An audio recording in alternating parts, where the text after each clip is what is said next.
कोल्हापूर जिल्ह्यामध्ये साधारणपणे 1,69,000 हेक्टर ऊसाचं क्षेत्र आहे। नगदी पीक म्हणून वर्षानुवर्षे इथले शेतकरी ऊसाचीच लागवड करतात।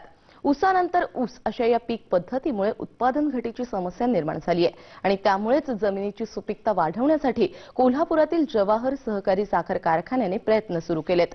यंदा कारखान्याने 10 एकर ऊसामध्ये प्रायोगिक तत्वावर आंतरपिकाची लागवड केली आहे।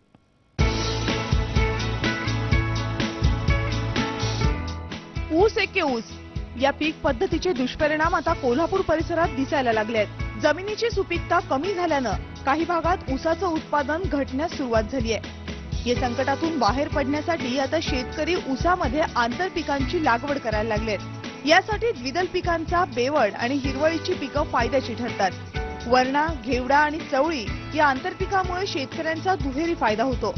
ऊस भरण्याआधी या पिकांचं उत्पादन निघतं, त्यामुळे भरणीच्या वेळी ही पिकं जमिनीत गाडता येतात। या द्विदल पिकांमुळे जमिनीत सेंद्रिय पदार्थांचं प्रमाण वाढून ऊस उत्पादन वाढीसही याची मदत होते।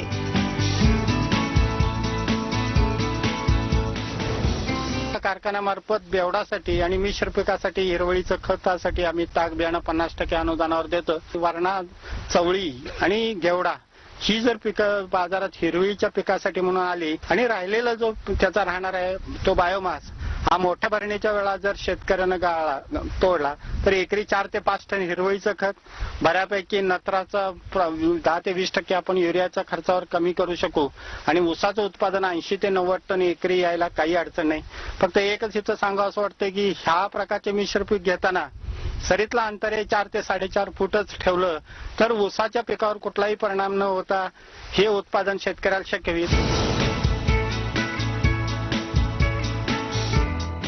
हातकणंगले तालुक्यातील रांगोळीच्या चंद्रकांत पाटील यांनी आडसाली ऊसामध्ये वरण्याचं आंतरपीक घेतलं। 1 एकर ऊसामध्ये त्यांनी GHA4 या वरण्याची ऑगस्टच्या शेवटी लागवड केली। मे महिन्यात ऊसाच्या खोडव्यानंतर त्यांनी जमिनीची चांगली मशागत करून घेतली। जून महिन्यात 3 फूट सऱ्या सोडून 1 ऑगस्टला 0265 या ऊसाची 1.5 फुटावर 1 डोळा या पद्धतीनं लावण केली। ऊस लागवडीनंतर 20 दिवसांनी त्यांनी बोधांवर 2 फुटाला 2 वरण्याचं बियाणं टोकण केलं। एकरी 3 किलो बियाणं लागलं। वरणा टोकणीनंतर 1 महिन्यानी 12, 32, 16, 50 किलो आणि मासळी खत 50 किलो एकत्र मिसळून दिलं।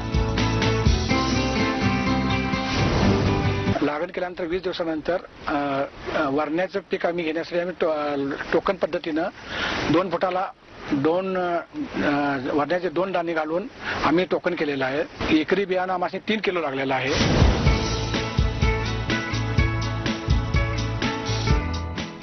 फुलोऱ्याच्या अवस्थेत चंद्रकांत पाटील यांनी वरण्याला 50 किलो DAP दिलं। पानं खाणाऱ्या तसंच शेंगाळीचं त्यांनी वेळीच नियंत्रण केलं। यासाठी 10 दिवसांच्या अंतरानं 2 वेळा फवारणी केली।